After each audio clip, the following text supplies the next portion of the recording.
Hi there and welcome to this lesson. Now in this lesson we are going to discuss about the conditional constructs. Okay. Let me tell you what is a conditional construct. Conditional construct allows us to execute a group of statements only if the specified condition seems to be true, which means that I want to execute a group of statements on the basis of some condition. Let's just read out the definition. Conditional statement in Python perform the different computations or actions depending on whether a specific constraint evaluates to true or false, which means that the condition which I am specifying, if my condition is getting satisfied, a boolean value true would be returned, okay, else a boolean value false would be returned. Conditional statements are handled by if statements in Python or in any of the programming language.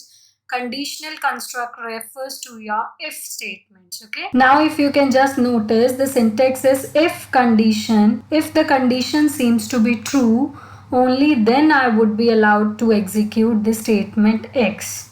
Okay, so this is the conditional construct. If the statement is not true, then I won't be allowed to enter inside this if block. Okay, see, in the very first lesson I told you that in case of Python we need not to put braces, right? But how we are going to define a block with the help of spaces. Okay, you will better understand with the help of program. Okay, so let's just have a look that what we are going to discuss under conditional constructs.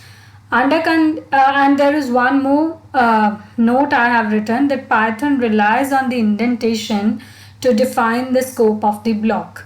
Okay, by indentation I mean to say spaces. Okay, how we are going to work with that I'll let you know while we are doing the coding, right? So let's just have a look that what topics we are going to cover under this conditional construct.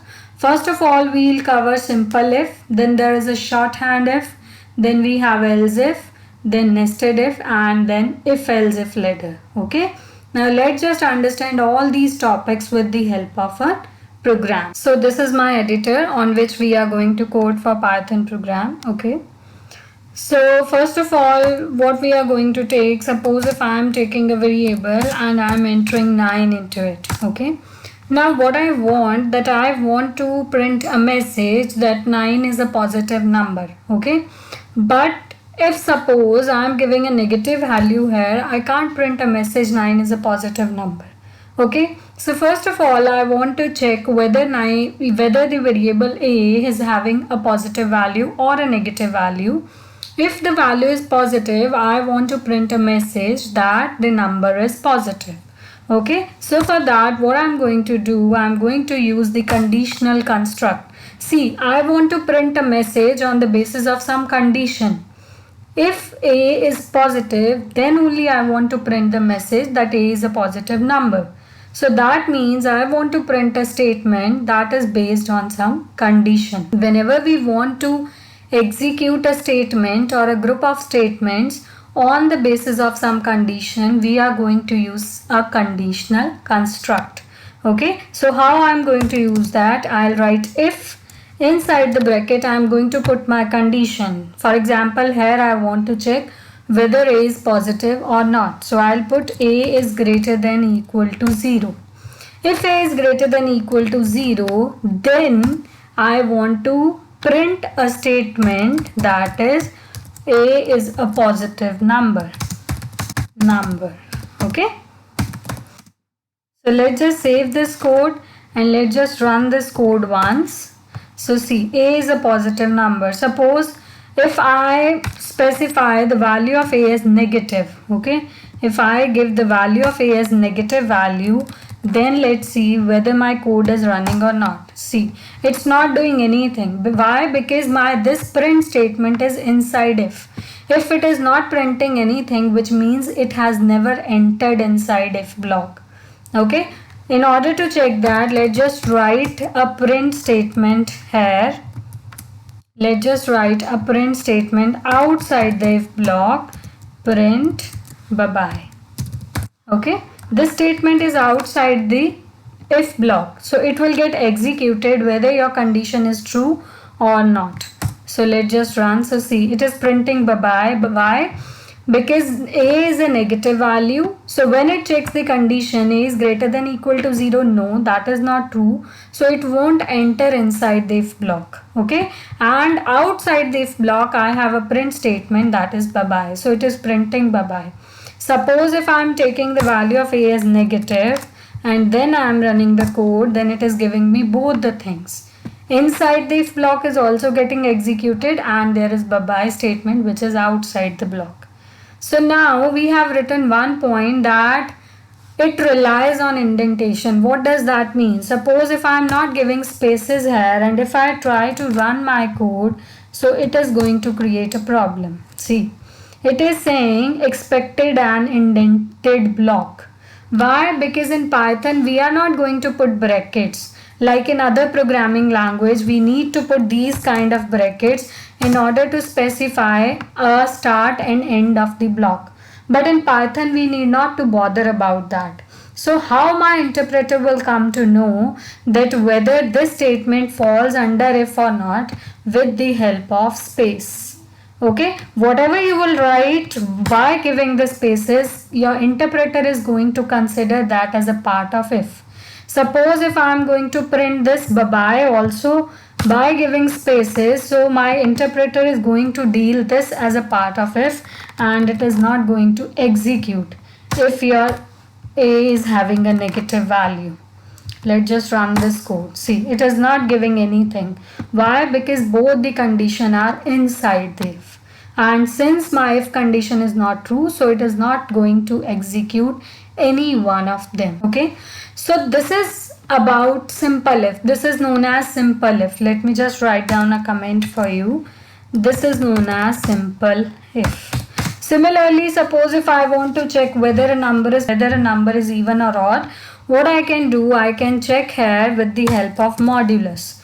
So modulus operator is going to give me the remainder. If I am dividing any number with 2 and the remainder is coming out to be 0, which means my number is an even number. So I can print here a is even number. Okay, so what, see, in this case a is an odd number because 9 modulus 2 gives me 1. So if I try to run this code, it will not execute anything. See, it is not giving me anything, right? So in this way you can do whatever you want to do. You can give whatever condition you want to give inside this if. Okay, but there is a problem with simple if that, see, like in this case nothing is happening because my condition is not coming out to be true. So I'm not getting whether there is some logical problem or what is the problem happening that there is no output. Okay, so just to be on safe side, what I want to do that, okay, if condition comes out to be true, print me a message that a is an even number, else print a message that a is an odd number. Okay, there are only two possibilities.